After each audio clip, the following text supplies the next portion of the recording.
welcome. I'm Ijoma Onyato. Tonight, President Muhammadu Buhari and his United States counterpart hold telephone conversation.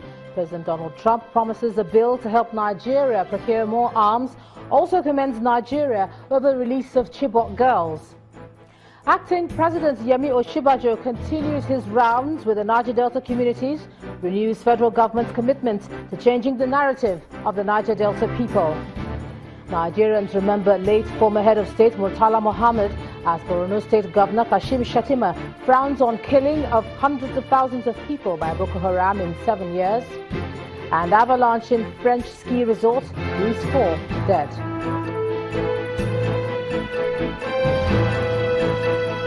On business news tonight, the current economic recession appears to be taking its toll on consumer spending ahead of St. Valentine's Day celebration. On sports news tonight, Yakubu Egbene joins League One side Coventry City on short-term deal as they continue to fight relegation. And from Abuja, the Minister of Budget and Planning, Udo Udoma, clears the air on the federal government's revenue drive, so there is no plan to increase taxes.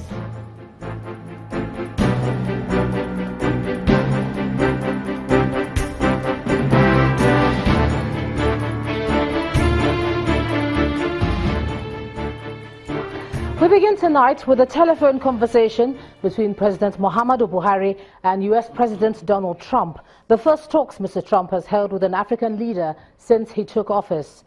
The two men discussed battling terrorism and improving bilateral relations between both countries. US President Donald Trump commended President Buhari on the successes recorded in the fight against the Boko Haram insurgency in Nigeria's northeast. He also commended President Buhari on the rescue of some of the Chibok girls, just as he promised to push for a new bill in the US Congress to help Nigeria procure weapons to fight terror. He finally extended an invitation to President Buhari to Washington for a visit at a date convenient to both leaders. The American president has since been putting calls to other world leaders to share his action plan towards the eradication of terrorism in America. Now, the conversation between both presidents is the first US President Donald Trump will be having with an African leader. So what impact will this have on US-Nigeria relations? Joining me now on the news at 10 is the former permanent secretary at the Ministry of Foreign Affairs, Ambassador Joe Keshi. Thanks so much for joining us on the news at 10. Good evening. All right, so the two men have spoken. People didn't really expect it. What do you make of what they had to say to each other? I think it was a very interesting conversation, and I think it clearly shows that, as some of us have speculated in the past, Donald Trump is beginning to settle down. He's beginning to read his briefs, and I think people in the State Department, particularly African Department of the State Department, African Division of the State Department, would have pointed out the fact that he has spoken to Asian leaders, he has spoken to European leaders, he has spoken to Middle East leaders, including Egypt, and the only continent he has not spoken to its leaders is Africa. And I think this was probably one of the reasons why this was scheduled. But on the whole, I think the conversation was very good. The issues that were discussed, very interesting issues. And at the home front, I think it is also perfect timing, particularly for the regime. I sincerely hope that those who've had doubts about the inability of the president to function or about his health issues can now put the whole thing to rest, that he's hale and hearty and capable of conducting business. Well, President Trump has been very vocal about his America First policy. He's been saying that, he said that on the campaign. He's still saying that even right now. Well, now we see him pushing for a bill, pushing that bill into the US Congress for Nigeria to be able to buy weapons. This is something that the Obama administration had stopped. So is there a shift in policy now? No, I'm not sure it was the Obama administration that actually stopped it. There was a law that was passed. I think that laid out condition to which, America will sell arms to some countries. But I think what is happening here is that you know very well that Donald Trump's focus is ensuring that America regains its supremacy in terms of trade globally. And so anything that inhibits America's capacity to trade abroad, he's prepared to remove, any such hindrance along the way. And so this is one of those things I believe that he would do. And it will probably be good for us, one way or the other, if we can buy some of the needed arms from the United States. All right. Well, looking at one interesting part of the conversation, he was commending the president there on the release of the Chibok girls as well. It's nice to be commended. I mean, absolutely, yeah? Absolutely. Again, it goes back to the point I made that for a man who did not focus on Africa, for a man whom some of us know very well that his knowledge of Africa is very limited, it just shows that he's beginning to read his briefs. And if you look at the statement he made on North Korea, Saturday or Sunday, it shows that, yes, he's beginning to actually take his job very seriously. And I think that's a good sign that at the end of the day, the world might be able to persuade Trump to look at issues beyond just American first, in a way that the global order not only can be maintained, but it will be a win-win situation for everybody. But even before President Trump's rhetoric talking about America first, they've always spoken in terms of their interests coming first. What should we be bringing to the table if we want to bring our own interests, to highlight our own interests? What should our direction be? You've actually touched a very critical issue. What should we be bringing to the table? And this is where we just have to make a critical decision in this country about what we want to do for ourselves. The overdependence on the rest of the world for one thing or the other is costing us a lot in so many ways. So we have to make a choice. We either become a productive country, in other words, we should be able to produce quite a number of things that we need.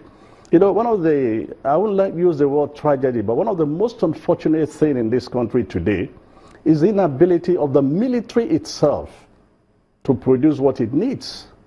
And this has been the whole scenario in terms of the military since after the Civil War. Look, every country that has gone to war has emerged from that war militarily stronger, being able to produce its own weapons and its needs.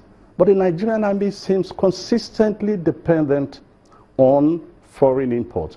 And for this, they suffered in places like Sierra Leone, Liberia, and again, they had the same experience with the Boko Haram fight.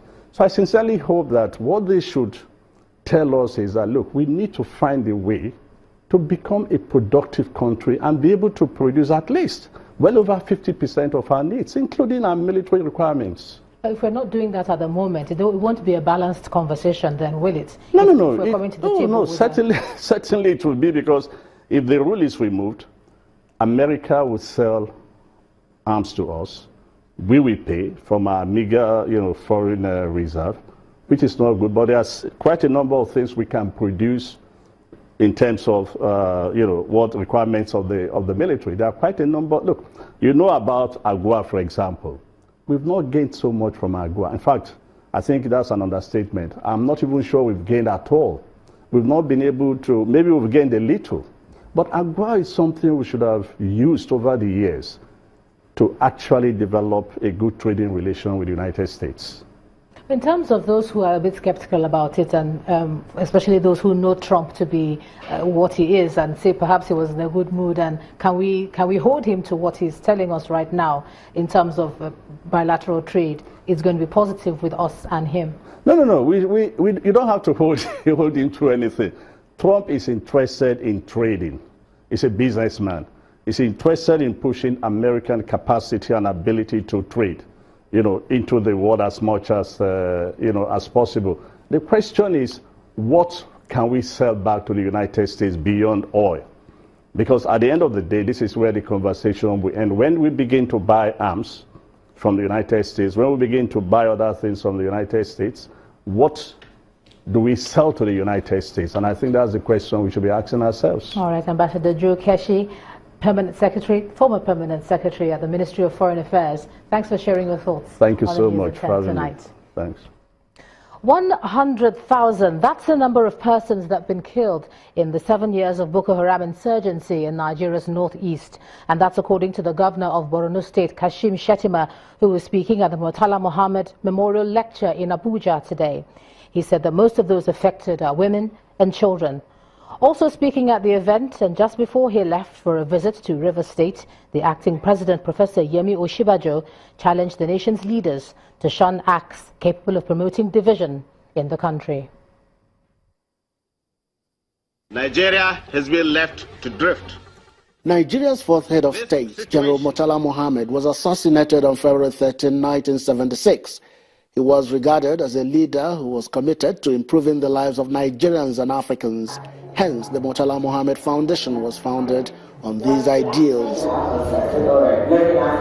As a man around whose name this 41 years after, family, friends and associates gather for the 2017 Murtala Muhammad Memorial Lecture here delivered by the governor of Borno State.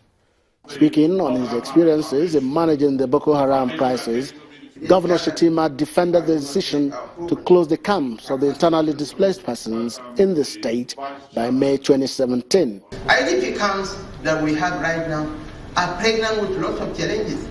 Early child marriages, child prostitution, drug abuse, gangsterism are very common in those IDP camps. And if we allow them to pester, to continue existence for the next 2 years, we shall have a much bigger problem at hand.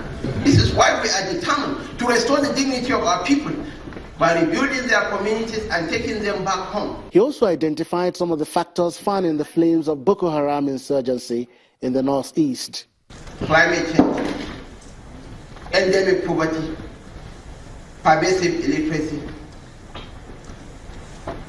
They provide the perfect mix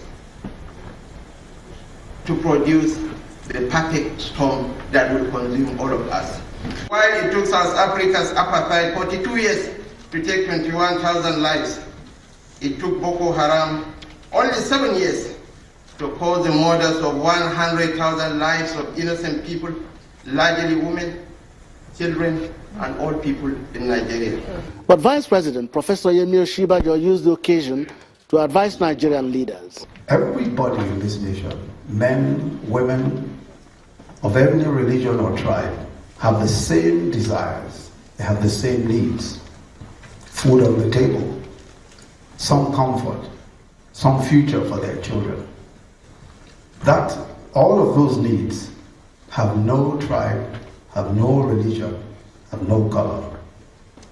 It's a business of leadership to make sure that we deliver on those needs and not separate and divide our people. The Vice President calls for a fresh breed of Nigerians who are prepared to fight corruption. Now, governors of the southwest region of Nigeria met in Ado-Ekiti, the Ekiti state capital, where they agreed on the need for a stronger regional cooperation. The governor of Ekiti state, Ayodele Fayose, was the host, with governors Akinwumi Ambode of Lagos state, Rauf Aregbesola of Osun, Abiola Ajimobi of Oyo, Olusegun Mimiku of Ondo, and the Ogun State Governor Ibikule Amosun, who was represented by his deputy, Mrs. Yetunde Ononuga. The host governor addressed the press afterwards. Putting necessary law and order in place to give us the necessary peace and ensure that it is safe for business and coexistence within the Nigerian nation. We discussed extensively on security, peace and stability in the region as enumerated earlier, and we believe in the collaboration of security agencies among sister states to compare notes and make use of information gathering to ensure stability in terms of security. In part two, after the break, National Assembly holds first public hearing on Budget 2017. That's in a moment. Please stay with us.